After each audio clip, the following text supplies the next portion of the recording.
दक्षिण भारत में हमारी श्री वैष्णव रामानुज परंपरा में एक भक्त हुए, उनका नाम था धनुर्दास। उनकी पत्नी इतनी सुंदर थी कि वो पत्नी के ऊपर छतरी लगा के चलते थे रास्ते में। सोचो, कई बार लोगों ने सोचा ये भैया कोई बहुत बड़े घर की कन्या है, ये उसका कोई दास होगा, उसका नौकर चलता है पीछे। बाद में पता चली नौकर नहीं है, वो पतिदेव है। बोले इसके पीछे छतरी लगा के क्यों चलते हैं? और छतरी लगा के पीछे नहीं चलता है, आगे आगे चलता है, वो भी उल्टा। उसका मुख देखता रहूं, ऐसे पीछे पीछे पैर चलता है छतरी लगा के, अपनी पत्नी को देखता हुआ। सब लोग उसका उपहास करते थे, सब लोग उसकी हंसी उड़ाते थे, लेकिन उसको इससे कोई फर्क नहीं पड़ता था, उसको खुशी होती थी।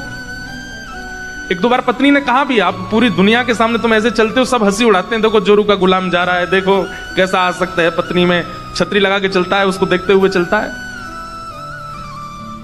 धनुर्दास जी को इससे कोई फर्क नहीं पड़ता, वो लोग बोलने दो लोगों को, मैं तो तुमको देखता रहूंगा। लेकिन एक दिन आचार्य चरण की दृष्टि उस पर पड़ गई।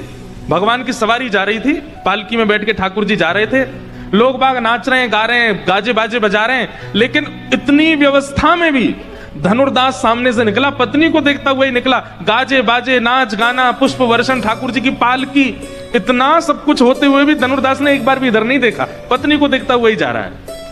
और इस क्रिया को श्रीमद् रामानुजाचार्य भगवान ने देख लिया।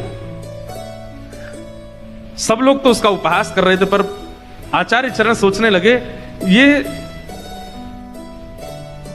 रूप का कितना आसक्त है। अगर ऐसी आसक्ति इसकी ठाकुर जी के रूप को देखने में हो जाए तो ठाकुर जी इसको प्रत्यक्ष प्राप्त हो जाएंगे। और रामानंद स्वामी जी महाराज ने धनुर्दास को अपने पास बुलवाया। धनुर्दास पहुंचा तो रामानंद स्वामी जी बोले, भाई तुम अपनी पत्नी से बहुत प्रेम करते हो। बोले वो है इतनी सुंदर, मैं क्या बताऊं, उसको देखे बिना मेरा मन ही नहीं लगता।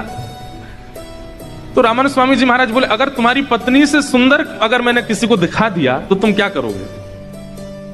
तो धनुर्दास ने कहा, पहली बात तो मेरी पत्नी से सुंदर कोई होगा नहीं, लेकिन अगर उससे सुंदर भी आपने मुझे कुछ दिखा दिया तो मैं आपको वचन देता हूं, मैं जीवन भर उसका दास बन जाऊंगा।